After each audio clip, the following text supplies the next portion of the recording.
ఈ ప్రభుత్వం నిష్పక్షపాతంగా పారదర్శకంగా పేదవాడు శ్రేయస్సుతో పాటు భూములున్న అసాములకి పూర్తి భద్రత కల్పించే భూభారతి చట్టం ద్వారా ఏ విప్లవాత్మకమైన మార్పులతో కొత్త చట్టం తీసుకొచ్చి భరోసా భద్రత కల్పిస్తదనే ఆలోచనతో తీసుకొచ్చిన దాంతో పాటు ఈ సర్వేర్లకు అందరికీ కూడా లేటెస్ట్ టెక్నాలజీతో ఉండే రోవర్స్ ఫస్ట్ ఫేజ్ 600 పీసుల్ని కొనటం జరిగింది.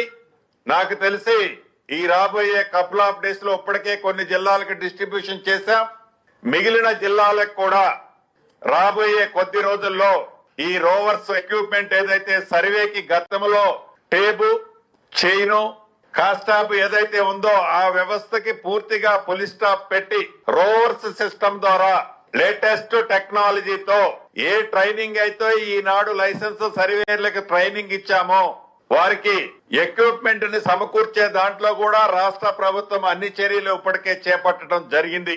ఇందాక అడిషనల్ కలెక్టర్ గారు చెప్పినట్లు పైలట్ గా ఇంతకు ముందే రాష్ట్ర వ్యాప్తంగా 5 రెవెన్యూ గ్రామాల్లో సర్వే చేశాం. అందుట్లో ఖమ్మం జిల్లాలోని మదిర నియోజకవర్గంలోని ములుగుమాడు గ్రామం కూడా చేశాం. ఇలా రాష్ట్ర వ్యాప్తంగా 413 రెవెన్యూ గ్రామాలకు నక్షాలు లేవు. వాటిని ఫస్ట్ ఫేజ్ లో చేసే కార్యక్రమం ఆల్రెడీ చేపట్టాం. దీనితో పాటు రాబోయే రోజుల్లో ఆల్రెడీ ప్రతి జిల్లాకి 70 రెవెన్యూ గ్రామాలు ఐడెంటిఫై చేసి పంపమని రెవెన్యూ సెక్రటరీ గారికి అక్కడి నుంచి ఆదేశాలు ఇచ్చాం. ఇప్పటికే రాష్ట్ర వ్యాప్తంగా ప్రతి జిల్లాలో 70 గ్రామాలని ఐడెంటిఫై చేసి పంపటం జరిగింది.